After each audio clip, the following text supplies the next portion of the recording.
Several health facilities in Limpopo have been rendered inaccessible due to the heavy rains that have damaged roads, bridges and private households.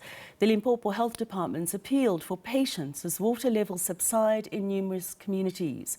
The department says some of the hardest hit districts are Mopani and Vhembe, where heavy rainfalls resulted in flooding. The department also disputes claims that power cuts at the Malamulele hospital led to maternity patients being turned back without being serviced. For more on the impact of the heavy rains on Limpopo's health sector, we're joined by the spokesperson of the Limpopo Department of Health, Neil Shikwambana. Good evening. Thank you for joining us here on Late Edition. Now, Neil, from your statement, the situation sounds absolutely dire, and we know plenty of people depend on clinics and hospitals for their chronic medication and daily health checkups. Just how many health facilities are inaccessible and damaged, and what's happening to your patients at this time? Thank you very much. Look, the degree of impact varies from facility to facility, but for instance, in Mopani alone, we could count up to 22 facilities that have been affected by the floods, not only in terms of accessibility, but other challenges such as the exposure to infrastructural weaknesses, such as leaks and flooding.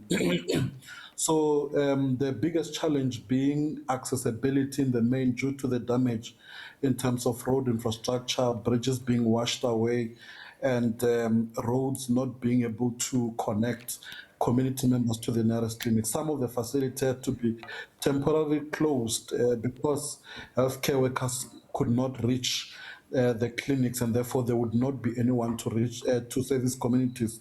And equally community members, because you would understand that in some instances you find that a clinic services quite a number of villages, and if there are streams in between and they've been affected by the rains, you might find that other people or other community members on the other side of the stream are not able to reach the clinic. But what we have done is that we have actually said we would need to encourage our people to look at alternative facilities, and this we know that it will come at an inconvenience, because you'll find that the alternative facility is a little bit far compared to the normal facility.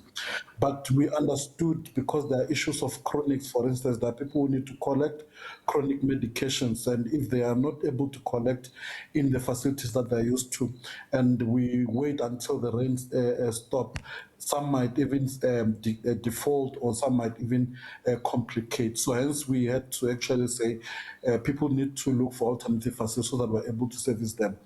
But quite challenging as well is that you would find that our EMS in some instances were unable to reach certain places utilizing the normal ambulances, and we had to scale up in terms of the vehicles that we're utilizing in order to reach out to communities. So the floods have actually caused serious challenges in terms of how we roll out healthcare services in the province.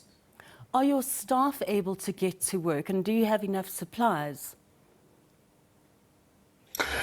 Look, we haven't had challenges with regards to supply so far. I think the biggest challenge that we're experiencing now is that some of our staff members are unable to reach to their facilities. For instance, a typical example would be Malajo Hospital in Palabora, where both roads, the R71 and the R80, where the bridges were overflowing and cars could not move. And we found that majority of our staff members coming from Palabora would not make it to Namahalo, where the hospital is. We've had these kind of challenges in other areas, like in Collins Chavan, in Klaveni Clinic, for instance. We've had this in Vhembe as well. So that has been the challenge. So you'll find that facilities sometimes operate with skeletal staff, because not all employees could be able to reach the facilities. But we have not reached a stage where people are turned away from facilities. I think that one need to be clarified. People are still assisted as per the normal routines in our facilities. It's just that sometimes services could get affected in terms of the pace at which people are assisted. And speaking of the pace and also people being turned away, I think I need to stress the issue that you mentioned on the intro in terms of social media reporting that people are turned away at Malamulele Hospital, and only cesarean section, women who need to give birth through cesarean sections are prioritized. It's absolutely not true. Everyone is being assisted, although we've had a challenge of electricity there due to also the floods as well. But the hospital has been able to assist people, and the ESCOM team has been on site trying to rectify the challenge of electricity cut at the hospital. Earlier on, when we were chatting about people being unable to get to the hospitals, and you said perhaps they can go elsewhere. Where is elsewhere? What do you suggest in terms of where they should go, where they can seek medical attention if they need it? And is it even possible to move around? Look, the issue sometimes when we're saying elsewhere, we're mentioning on instances where, for instance, if you look at issue like an area like Maula, which was hard hit, that area has been seriously devastated by the floods, and that might not imply as such, and hence people had to be evacuated from their homes and be taken to a safer place. But in some instances, you'd find that a clinic it's closer in terms of walking distance, but there is a bridge that connects the community to that clinic, although it's closer. But you might find that there's another clinic that is a little bit further away, which has no bridge or a river that connects that, so people could reach that, although it's a little bit further. And as in the beginning, I spoke about inconveniences, but we felt it's better than people sitting and waiting up until the rain stops, which we're not certain up to this, so we rely on the weather services, of course.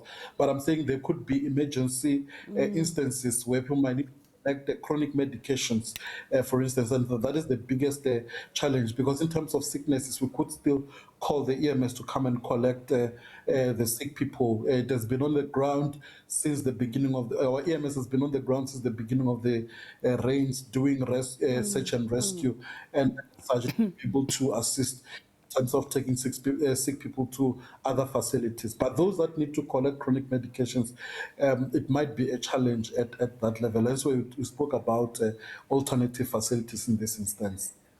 Thank you so much for chatting to us this evening, and I hope that the rains ease and the waters start to recede and everything can get back to normal, well, as normal as possible. Well, that was the Limpopo Department of Health spokesperson, Neil Shikwambana, chatting to us there about the situation in that province and hospitals that are closed or inaccessible due to the heavy flooding.